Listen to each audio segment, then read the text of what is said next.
തൃശ്ശൂർ എനിക്ക് വേണം, തൃശ്ശൂർ എനിക്ക് തരണം, ഈ തൃശ്ശൂർ ഞാൻ ഇങ്ങ് എടുക്കുക എന്ന് പറഞ്ഞ് ഗോപിയേട്ടൻ തൃശ്ശൂർ അങ്ങ് എടുത്തു. പക്ഷെ നമ്മൾ അറിഞ്ഞില്ലല്ലോ തൃശ്ശൂർ എടുത്തതല്ല കട്ടതാണ് എന്ന്. ഈ സന്ദർഭത്തിൽ എനിക്ക് ഓർമ്മ വരുന്നത് മീശ മാധവനിലെ മാധവനെയാണ്.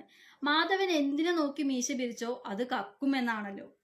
അതുപോലെയാണ് നമ്മുടെ തൃശ്ശൂര് ഗോപിയേട്ടൻ എടുത്തത്. സോറി, എടുത്തതല്ല, കട്ടത്. അത് മാത്രല്ല, ഗോപിയേട്ടന്റെ കൂടെ കുമ്പിടുകളും ഉണ്ട്. ഗോപിയേട്ടന്റെ സ്വന്തം ഡ്രൈവർ തിരുവനന്തപുരത്തും ഉണ്ട്, തൃശ്ശൂരും ഉണ്ട്.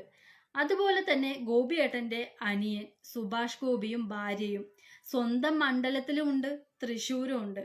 ഡബിളാ ഡബിള്. അതുപോലെ ആലത്തൂര്, വടക്കാഞ്ചേരി, ചേലക്കര തുടങ്ങി വിവിധ ഇടങ്ങളിൽ നിന്നാണ് മിത്രങ്ങൾ വ്യാജ വോട്ട് ചെയ്യാൻ വന്നത്. ജനാധിപത്യത്തെ അട്ടിമറിക്കാതെ നേരെ മാർഗത്തിൽ BJPയുടെ വോട്ട് വിഹിതം മാത്രം കൊണ്ട് ഗോപിയേട്ടന് തൃശ്ശൂർ പൊങ്ങില്ല എന്ന് വീണ്ടും തെളിഞ്ഞിട്ടുണ്ട്.